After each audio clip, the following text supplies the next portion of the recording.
Welcome to Spiritual Changemakers, the podcast that guides you through tough times with practical tools and inspiring stories. I'm Andreea Tamas, your host and the Sacred Transitions Coach. Join us as we hear from spiritual changemakers who have connected with their higher power and overcame adversity. Whether you are navigating a difficult transition or seeking to deepen your spiritual practice, our podcast provides guidance to help you find magic in the change. Come on this journey of self-discovery, empowerment, and transformation with us and unlock your potential to become your best self. Hello, my beautiful people. Welcome to a new podcast episode. I am so excited for today's conversation. I'm having Brandi Munguia. My husband said, welcome to the unique name game. And it's Brandi Munguia. It's a Spanish slap. Okay, yes. I can say that. I can say yes. Munguia. I can do it. Yes.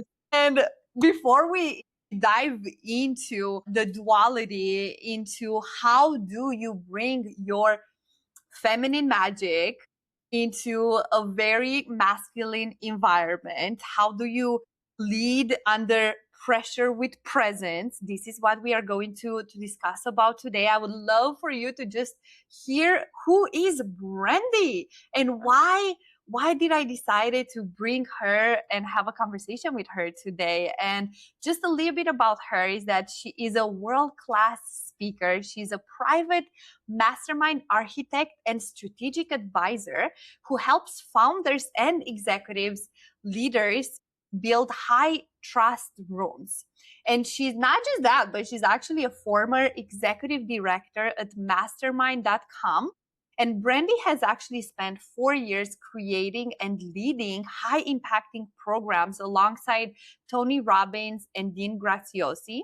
And she's been empowering thousands of entrepreneurs to build businesses that are rooted in authenticity and purpose. And today she's actually sharing her message of heart, hustle, heal, and rise from stages around the world. And she's helping high achieving leaders align their ambition with their authenticity. And her dynamic keynotes blend strategy with soul, inviting audiences to reconnect with who they truly are while scaling the impact they are meant to make. Oh my gosh, I'm so happy to have you here. Welcome, Brandi. Oh my goodness. Thank you so much for having me today, Andreea.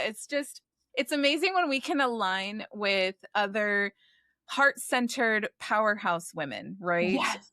And us, like, we really do need each other in camaraderie and in our sisterhood, but also in business and life. And I think as women, I'm so grateful that you're open this safety and this platform. So really looking forward to serving your audience today and just speaking life into the message, and take what resonates with you, leave what doesn't, for those that are listening. But I hope that we're going to embark on this journey together in this conversation today. Yes. And before we dive into today's topic, Brandi, I would love for you to share with me, what does spirituality means to you and how do you integrate it, apply it? How do you live it on a daily basis? Oh my goodness, what a deep question. Because honestly, I feel with my spirituality, there's a lot of different facets for me, because I definitely resonate with like a Christian-based faith. However, I'm also very into the quantum somatics and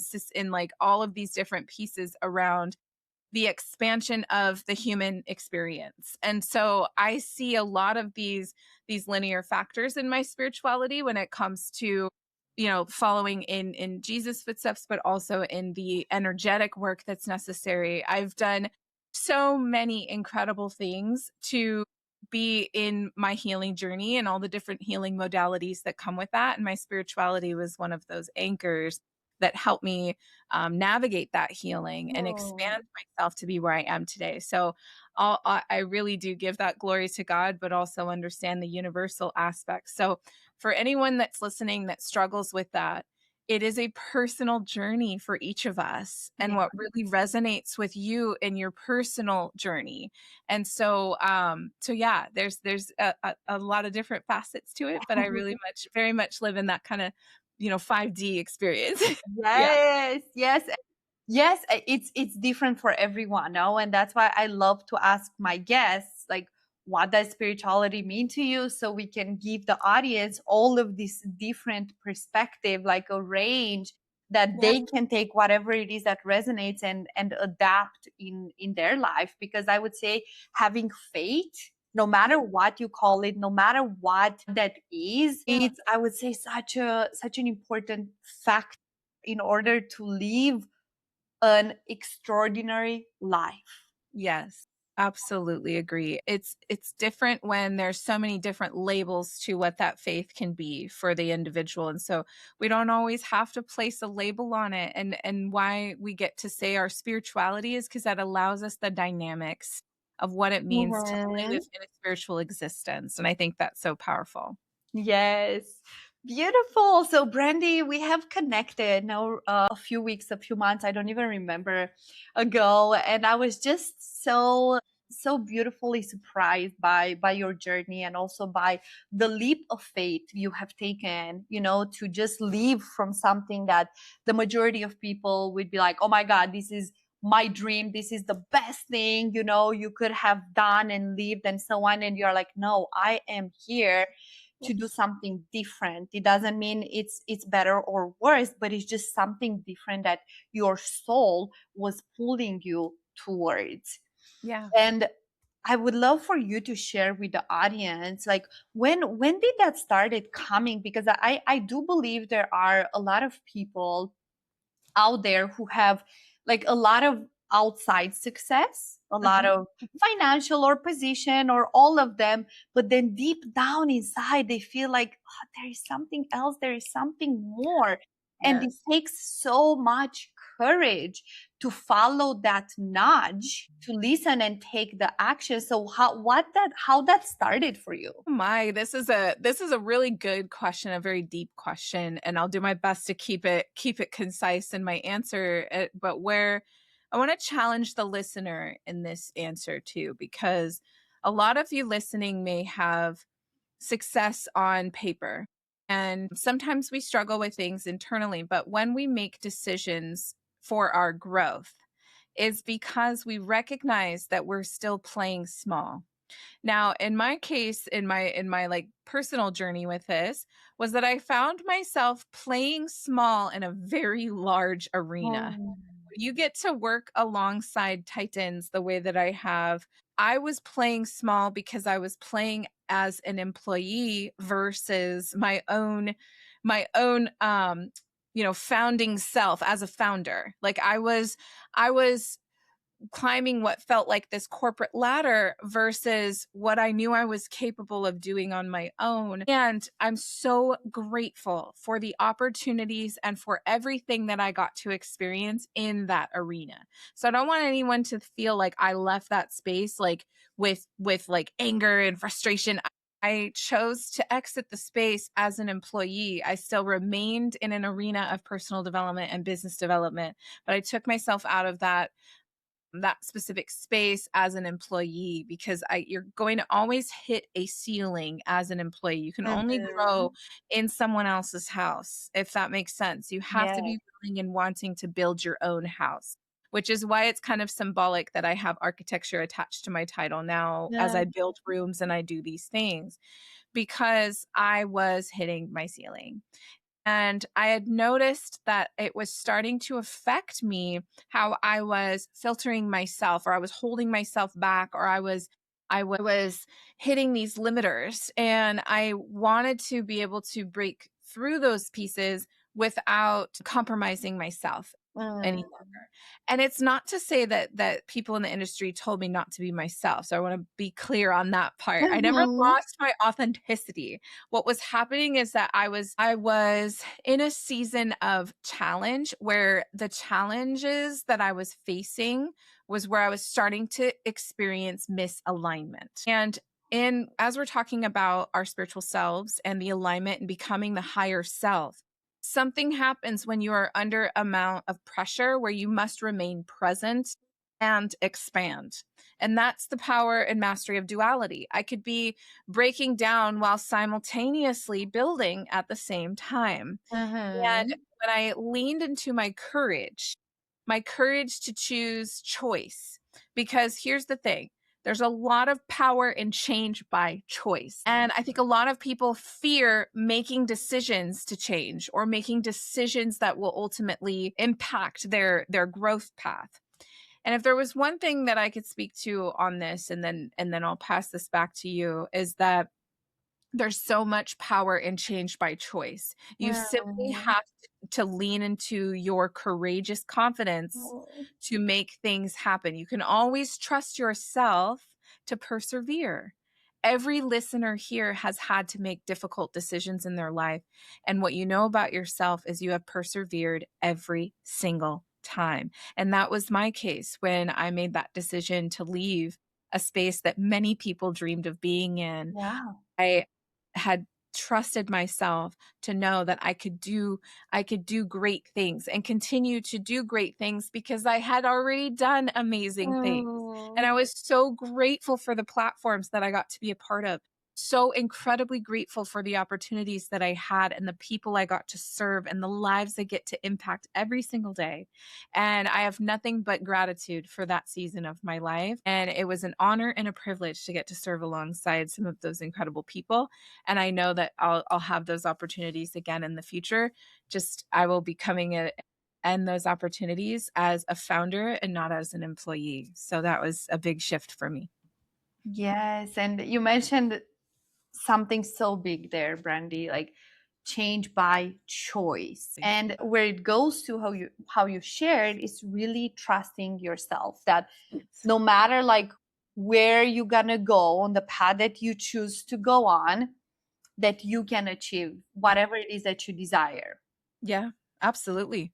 Yeah, the amount of growth that I've had since my exit has been exponential. I mean, Mm. when we talk about quantum leaping or jumping timelines, the amount of growth, the amount of change I've experienced because I made that choice, phenomenal. Mm. Absolutely phenomenal, because sometimes on the other side of that choice, on the other side of that resistance is everything that you've needed. Yes. And it's just amazing to see. It's incredible to see. Sometimes with change, and this is where I want to challenge the listener as well, because how many people, if you're listening right now and you've said to yourself, I don't have a choice, Mhm. I want to challenge this. You always have a choice. You simply have to choose it. You Yeah. always have a choice. You can exit that toxic relationship. You can leave a career that you love and know that there's something more. You can move your home. You Mm. can choose to leave a job. You can choose to stop self harming with your patterns, your behaviors, your beliefs. You can choose it. And it's painful. It feels In the painful, I should moment. say. In the moment, it feels painful to make that what feels like an impossible choice. But Mhm. at the end of the day, that choice is possible, and the possibilities that follow are absolutely phenomenal. And ultimately, the outcome of the choice changes the trajectory of your life. Yes. And you won't know unless you make a decision to do so. And that's the main thing that I've learned in all the times that I've had to choose things for myself, even in the pain, even in the fear or the resistance. I knew that the fear, resistance, or pain was always temporary, and that the Mhm. long term was going to be a better outcome than the resistance and pain and fear I was feeling. Yeah, and this takes me as I was sharing with you, I just moved my place. Now I just moved the house I was in. And I've been wanting to do it since I've been in Austin for a little bit. And I was just like keep avoiding because I'm like, but I'm so comfortable where I And my roommates take care of me. And I was just keep finding all of these reasons on why not to do it. But then energetically and emotionally, I was feeling as like, I have to move. Like, I have to move. It makes no sense. And I found this like gorgeous house and I could not stop thinking about it. And all of the reasons were coming up on why not to do it. I'm like, what? Like the rent is almost double. Like to go and like pay that much and stay in that place and all of the reasons on why not to do it. Yeah. But then I could feel how I'm like, no, that is my place. I have to choose it. Yes. And the moment I chose it and I moved into the house, the first day I could not even stay in it. Yeah. It was so hard and so uncomfortable. I took myself out on a walk and I bought myself a slice of pizza and an ice cream. And I was like to my little one, I'm like, it's okay, you're gonna be fine. Yeah. You will feel better eventually. Right now, let's just like play a little bit outside. Yes. But it was so uncomfortable. And this is what I'm telling people, that when we choose our next level, the growth is not gonna feel easy. It's not gonna be like, oh yeah, it's so effortless. And that's when I know I'm in alignment, because it's so effortless. No. Yeah. Friction is often an identifier for the fact that it is expanding you. It is like, that's why they call it growing pains. Yes. Yes. The same when you go to the gym, no? Yeah. Yeah. We often have to, in our expansion, we will experience pain, not to where it's going to take you out by any means, but it is going to challenge you because it's inviting you up to release what does not get to come to this new version of you. And in order to release that past version of you, often feels a little painful. And it's interesting because we're in the year of the fire horse and we were coming out of the year of the snake. Yes. And as we were shedding into this year of the fire horse, there was that residual part of the shedding that was still holding. Sometimes the snake will drag its skin across things for a long time to get those final pieces off. And that's what happens when we decide to make decisions. When we say, I'm shedding this old version of me, and it's the first part feels easy. And then sometimes you get kind of stuck in that middle part and you're like, oh, I have to make another difficult choice, or I have to go and move to this different area so I can remove this part of me. And sometimes you have to ask for help to get some of those pieces off of you. And that's why you lean into peers and experts and guides like Andreea and her communities, because when you make those transitions, it is truly calling you up into that more expansive part of you, and then you get to take off into the next era. But it is a process, and it is a necessary process in order to grow, and that growth is worth the pain of becoming, the pain of Yeah, and a way I look at it when we also make these changes is, okay, I know what I have right now and I'm comfortable in it, but am I satisfied if I look back 1 year from now? Am I gonna be satisfied for just staying here? right. Yeah, Or if I make a different choice now and it's like, okay, I'm choosing to move forward, to like move the house or start a business and so on, I know I can always go back where I used to be. Like, yes. that's always an option. So why not choosing to expand, even though it's painful, and your whole being will be like, no, stay where you are because it's comfortable and the unknown is dangerous, because that's what literally is what's happening within your whole being. Yeah, but what if the comfort is dangerous? Yes. And that's the part I want to challenge the listener to as well, is what if comfort is dangerous? Mm. What if being uncomfortable, what if expanding, what if the growth is actually necessary in order to be safe, in order to be stable, in order to have the success and the prosperity? What if that decision really is the safety you're looking for? That's the part that I think a lot of people sometimes flip, is that, oh, well, I'm comfortable. Comfortable with what? Comfortable with suffering? Yeah, a lot of Comfortable, times. right? And that's the part where it's like, is it actually comfortable, or is it just familiar? Familiar, yeah. And that's the part where when we decide to change, the unfamiliar can actually be the trajectory of what we need in order to feel safety, joy, stability, love, light in our life. And that sometimes that is an unknown when you've experienced so much stress and chaos. And where I like to reframe this for a lot of people is that there's probably a lot of listeners here that have said this statement, I thrive in chaos. Mm, I thrive in chaos. Well, let me tell you something about chaos for a moment here. Chaos is something that can be a bit of a superpower if you really learn to rein it in. And what I mean by this is success is chaotic, healing is chaotic. Living your best life can be chaotic when you're setting boundaries, when you're removing yourself from environments that no longer support you or have positive intention for you. It can be chaotic removing yourself from things that do not cause you to live in your joy and your love and your light. That can feel chaotic. Success is chaotic, but it's good chaos. See, we have to mm, reframe where chaos can be positive versus negative. There's constructive chaos and deconstructive chaos. So where do okay, so you how use? do you differentiate the two? Yeah, so when I look at chaos, like in seasons of growth and change, when I'm having to lean into the art of duality for a little bit, right? An example would be a lot of business owners here. I'm a mom, so I have a 10-year-old, and when it comes to the mom life, I still have a business to run. And things can strike at any time. My daughter can get sick, or I have also had to learn how to set really, really hard boundaries with Mm, family and those kinds of things. And I can have a day where I have something hit the fan, my daughter's having whatever's going on there, and it can feel very, very chaotic. And I have to be able to compartmentalize and still show up fully for my clients while I'm navigating chaos in the background.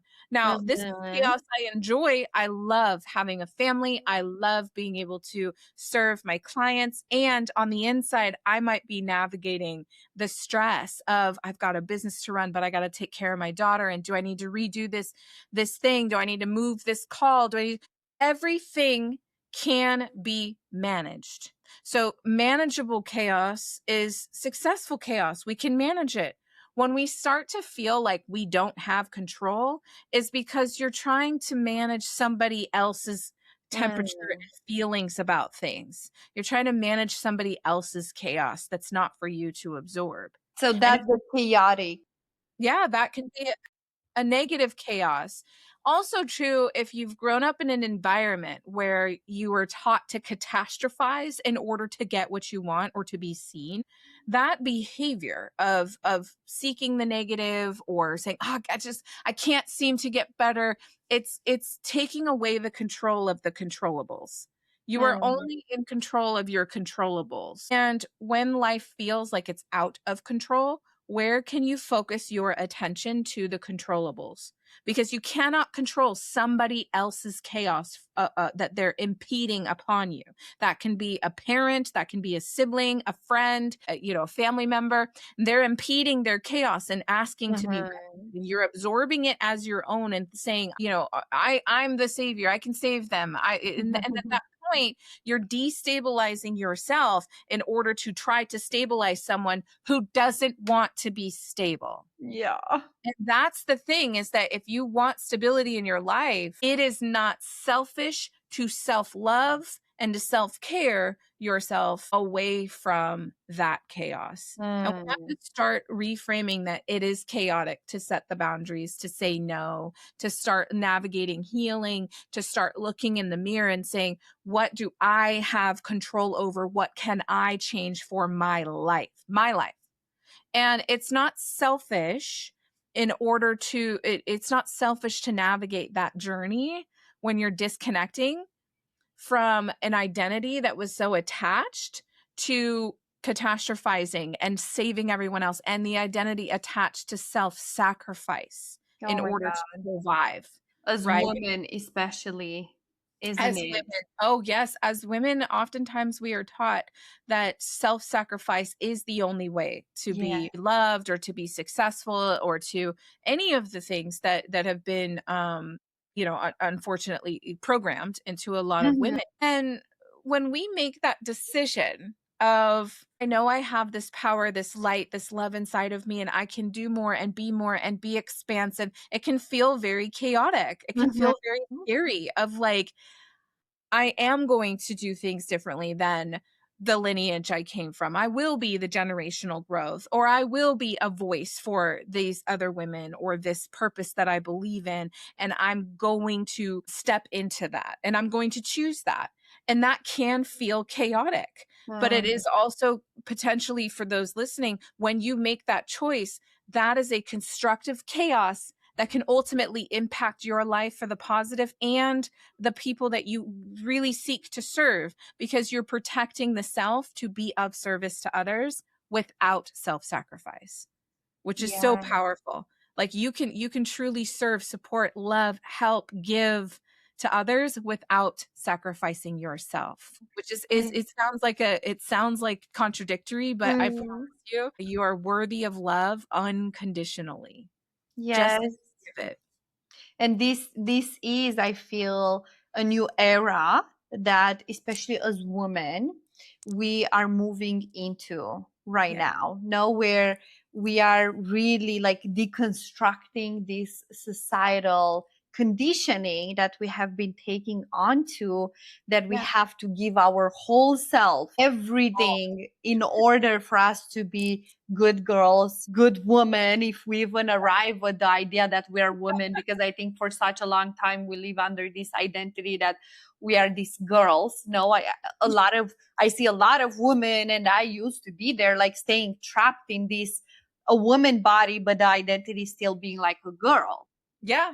Is the fear, no, the fear of saying no, the fear of not Sure. being liked if I say no. And how do we get to build and create something that is aligned with our energy, with Yeah. who we are, because we operate very different than the masculine, very different than the man.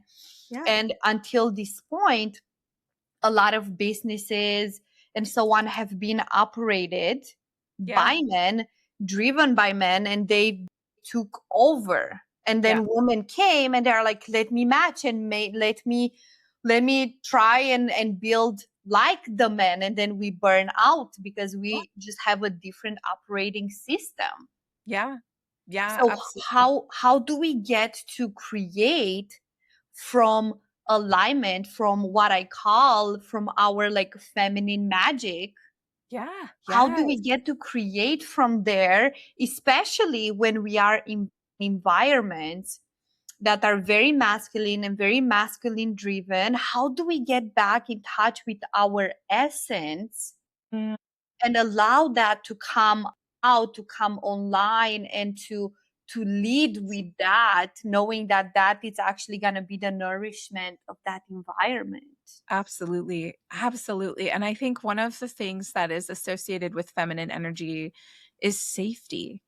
I think a lot of women really need to anchor their ability to be safe, not just Mm, safety for others, but safety for themselves as well. So when we mm, talk about that inner child work and the maternal work that we do to the self, so much power in feminine energy, the softness, the emotion. Now, emotion is not weakness. And I think a lot of people need to hear that more and more, that emotion is actually a deep strength, the ability to hold the space, to process the space, to release, and to invite safety in for someone else to have transparency and vulnerability. And a lot of women foster this for children, for their spouses, and for themselves. And as we navigate our softness, we are so much more than just the emotional softness.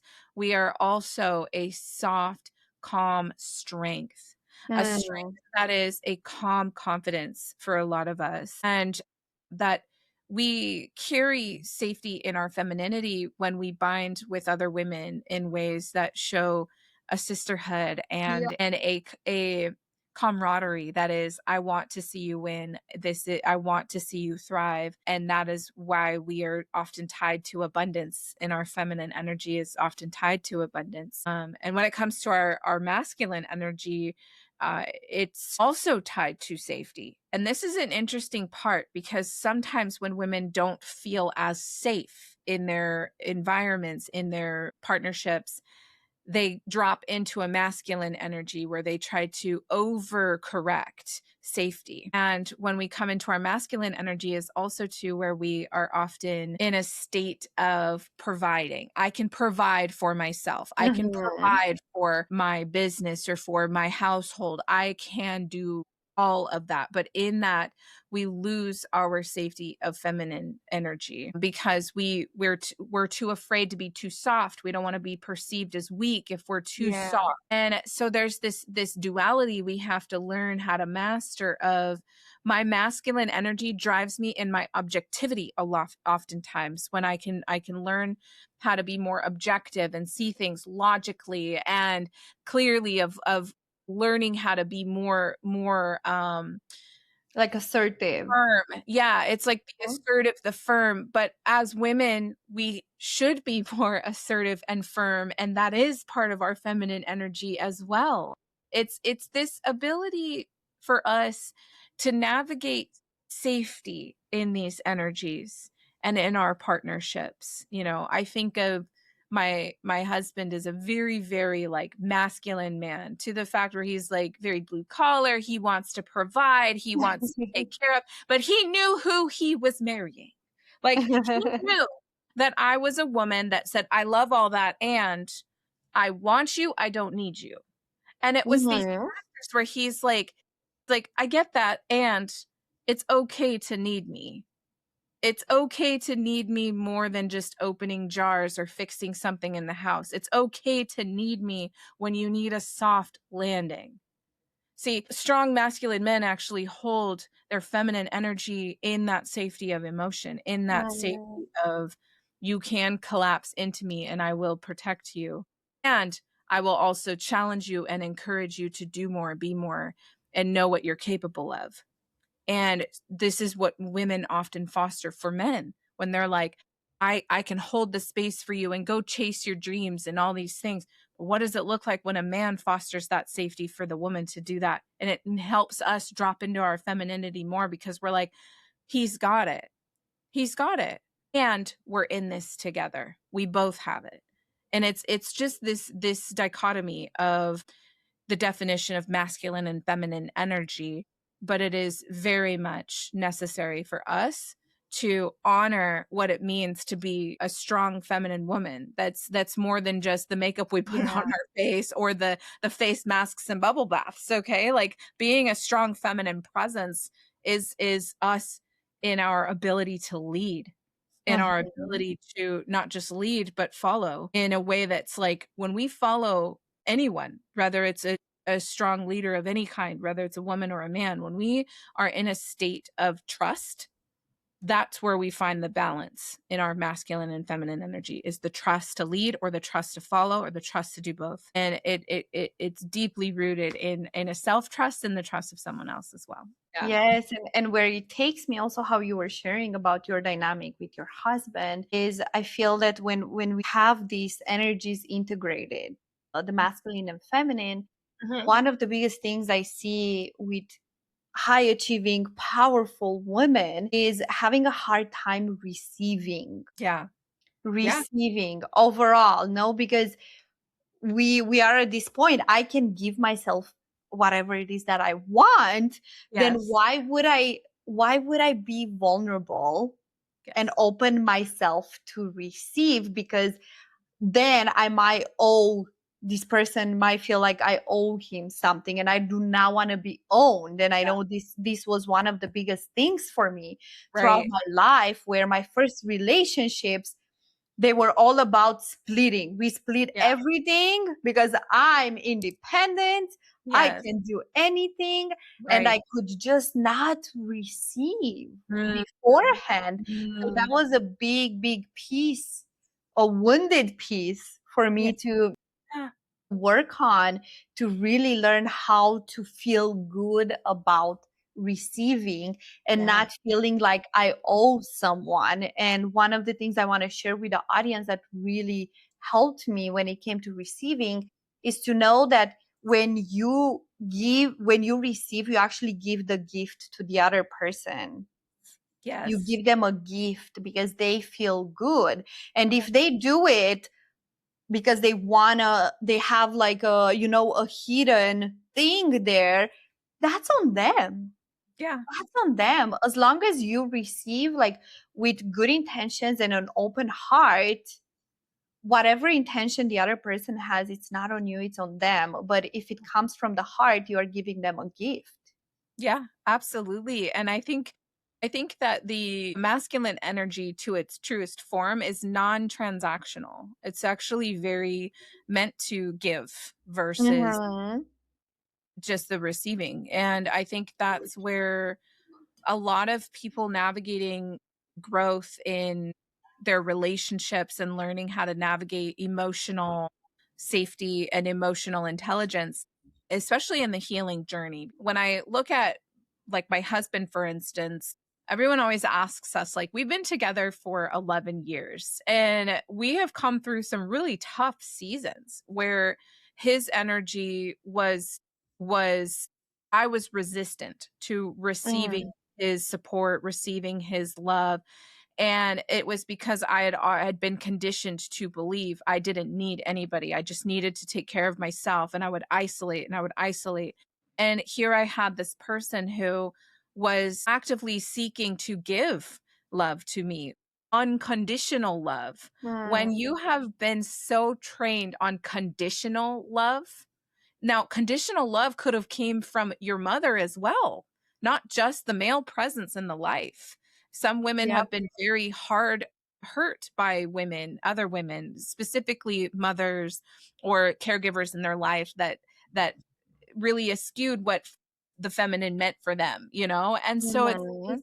it goes back to the decision to trust the self, to be loved as much as giving love. And in partnerships, when we look at the balance of caring for each other, some seasons it's 80% my husband, 20% me. Some seasons it's 50-50. Some seasons it really is 100%, 100%.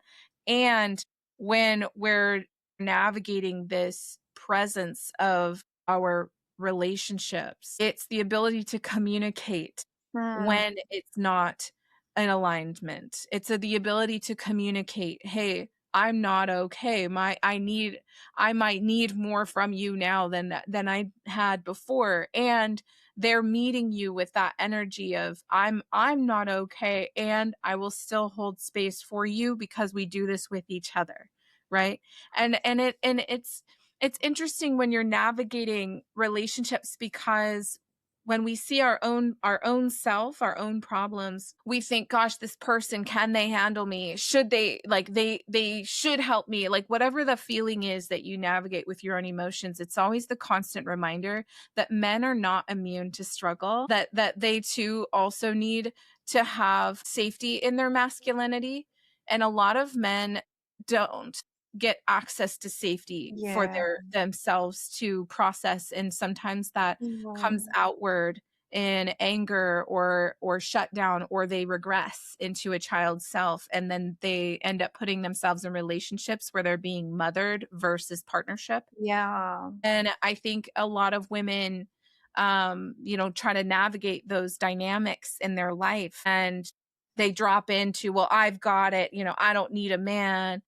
But it's like when you have a man that really wants to nurture you, even though you're a very strong woman and you've Mhm. got it, you've got it, and they're not going to try to take that away from you. They're just going to try to amplify and say, let me take some of it from you, not out of taking it away from you, but supporting you. Like, Yeah. it's like we come into the relationship with all these things holding ourselves up, like, don't you dare move that stint in my life, because if you move it, I'm going to destabilize. And they're like, whoa, whoa, whoa, I'm not moving it, I'm replacing it because I'm Mm, here to support you.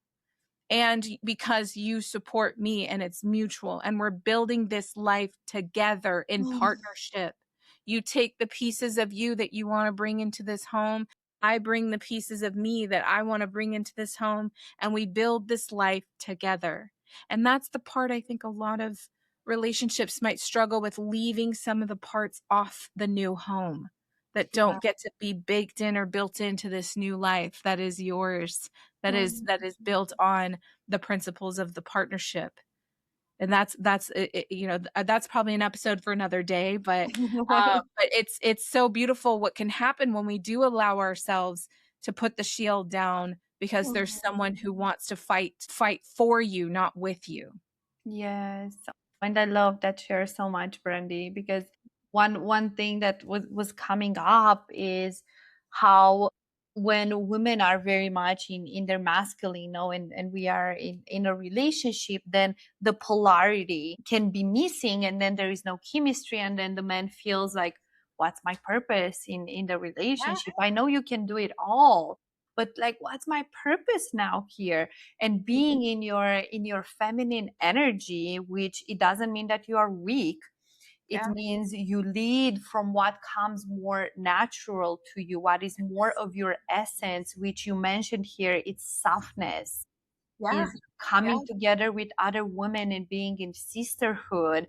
It's yeah, collaboration. Collaboration, it's such a big thing for us.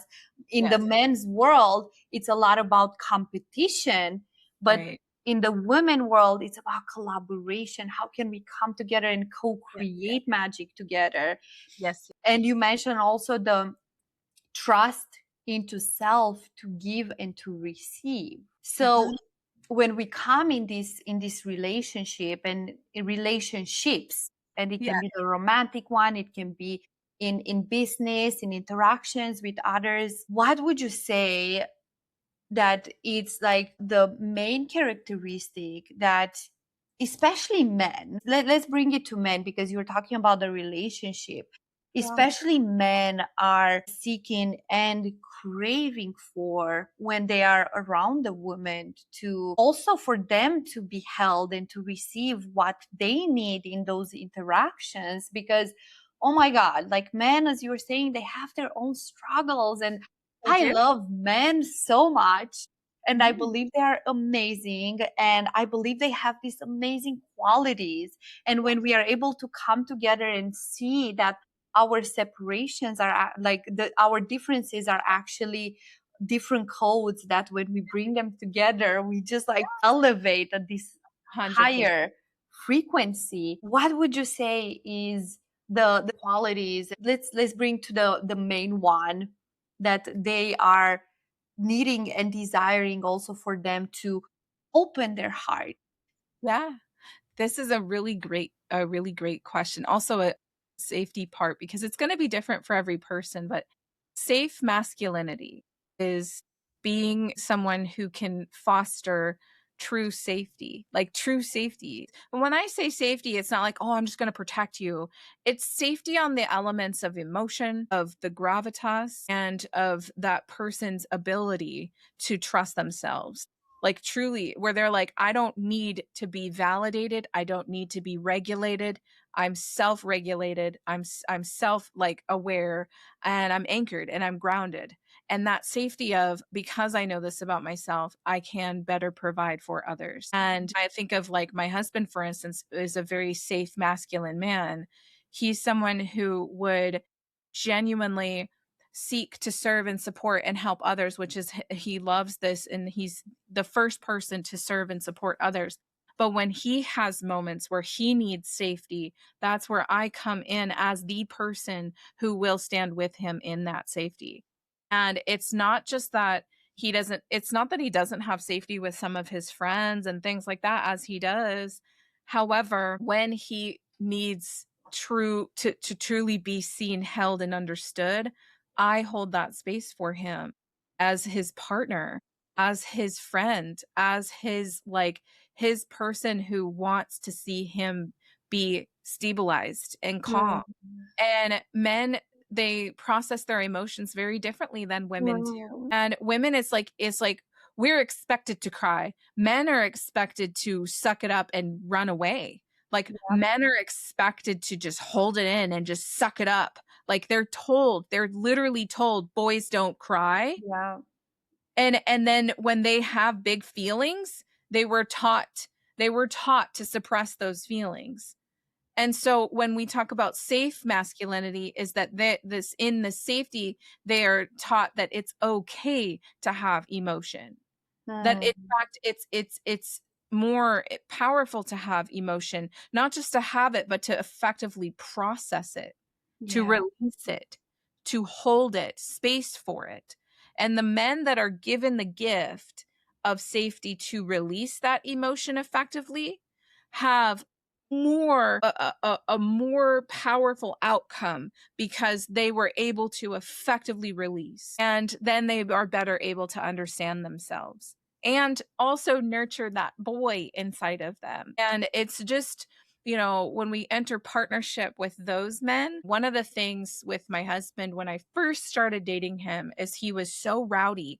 I mean, it was like he would have big feelings and he would just try to like run it out and like, exhaust himself, or he would be trying to fight people, and it was like, but I saw the boy in him that wasn't actually rowdy, that I needed him to see that he was so much more than these big feelings. And as I was holding space for him and saying to him, like, it's not not everyone's against you. I'm for you. Right. And it was like these things that were like, my husband was never abusive or anything of that nature, but he was very much recognizing that he didn't want to feel like he had to be in fight or flight all the time. And my feminine energy was saying, it's okay to rest here, because I'm not going to give you a reason to fight. And would this man come out of the woodwork and rescue and fight all day? We would, for sure. But at the same time, he understood the power of calm confidence, of just knowing who he was and not needing to fight for himself in ways that, he didn't feel like he needed to fight anymore like that, which just is interesting when a man can be so strong and not have to always wear his armor, but yeah, my husband is, I always I always try to joke with him, like, one day someone will be lucky enough to have him on a podcast. He refuses. Why is that? Why is he refusing? I think it's just that he's not in this world. If he's done so much personal development, and he's such a grounded man. He really is. He'll say to me, he's like, honey, that's your thing. You're the talker. And it's funny because like I'm the talker, but when he speaks, he has so much to say. He has like his words have a lot of weight. Oh my gosh, it's a depth. I'll say this, in the beginning when we were talking about, I joke about he says, he's like, welcome to the unique name game, right? We were talking about this in the beginning. However, when my husband asked me to marry him was in probably one of the most difficult seasons of my life. And he said to me, one day you will see that I'm going to protect you under my name for the rest of your life. And this name that caused you so much harm and broke your heart, you get to be absorbed under a name that loves you, wants you unconditionally. And I will spend the rest of my days protecting you under this name. And with that name came the identity attached to safety, love, and expansion. And it's been the best decision I could have ever made, was being his wife. Wow. Oh, I love that. I love that so much. And I just, it's so beautiful how the conversation went towards relationships. And just so you know, everyone that's listening, just so you know, we were not planning. We're not planning relationships. But we said we are going to allow the energy to flow where it wants to flow, because I believe in authenticity and in what's present and alive. And thank you so much for sharing, for sharing with me, because also one of the things is like, I'm single right now, and I'm not searching at all to be in a relationship, and at the same time I'm open. Yeah. But I'm also saying how I have been witnessing, even being here in Austin, how I'm seeing these different couples that have a healthy dynamic. And I Yes. was like, wow, I love that. I love that because throughout my whole life, I've been seeing like very unhealthy dynamics. I've Yes. had very toxic Yeah. dynamics in Oh, my relationships. And I was like, okay, I'm seeing a lot of healthy dynamics and like beautiful couples. I was like, ooh, that means like something is close. it exists. I tell people, because they ask me, how did you find Sam? I approached him at the end of the day, but also the You biggest thing did. I did, I approached him, and I was not in the best season of my life. Like, I had been coming out of domestic violence. I had been moving. I had just moved. I was living with my sister. I was not in like some season of like everything was so magical and I just met this Mm, incredible man. Oh no. When we talked about chaos earlier and the power of change by choice, I chose mm, to make big changes in my life. And then I ended up aligning with this man who really was my person. But when I look at it, that took work as well, not just, oh, it was so magic from the get-go with him. I had so much personal work to do on myself in order to receive a man like him that mm. actually, and not just receive him, but to actually keep him. There was so Yeah. many times that I was the problem. I had a lot of things I needed to work through. And I had a lot of things where I was the toxica in the relationship. Like, Mhm. I needed to get myself together. And Yep. he stood with me through that chaos, through that storm, because I had to learn how to control the controllables of my life. And that's where like partnership isn't always sunshine daisies. Okay. Like, partnership is getting in the weeds with someone to It is. de-weed parts of your life. And through that, through those trials and tribulations, it was choosing him and him choosing me time Mm. and time again, instead of running away, instead of, just self destruction. It was choosing the change, choosing to be better and do better, not just for myself, but to be a better partner as well. Mhm. So when I tell people, the good ones exist, you are a good one, and there are good ones out there that exist that want to have that camaraderie and that partnership, whether it's friendships or romantic relationships. We do have to look in the mirror. We Yep. do have to face ourselves in order to come to the other side, and that's why the power of change by choice is so necessary to Woof. to become different. I love that. I love that. And just that phrase itself shows like it brings me to like empowerment. It brings me to we all have that power Yes. within ourselves to create whatever change that we desire. You just have to choose it and Yes. then go with it and be uncomfortable and then Yes. keep moving through it and choose it over and over and over and over again. And that's how it's in relationships as Yes. well. No, it's like you are Yes. keep choosing your partner, you are keep choosing the choice you have made, even though it feels hard. Like you left your job to start a business, it's gonna Yes. feel super hard, but then you are keep choosing to Yes. build that business even though you feel like giving up. I cannot even tell you how many times I felt like giving up throughout my entrepreneurial journey. Like how many times I'm like, that's it, I'm getting a job, I'm done with this. I Yeah. cannot even tell you, maybe 100 times. I know. And it's choices compound. Choices compound. And if you can choose yourself over and over and Yeah. over and over, and choosing to stay the course and choosing to not give up. The only way we fail is if we quit. Yes, And that's a that's choice it. too. It's a choice to quit, and it's a choice to persevere. Which Mhm. choice are you going to make? Yeah. Because if we thrive in chaos, like we said earlier, it might as well be the chaos of your success. Choose Yes. that every time. And to not give up. When we choose to not give up is when we persevere. Truly, Mm. truly. And we will consistently build, rebuild, and re anchor ourselves in that power. And it is something that you can effectively choose.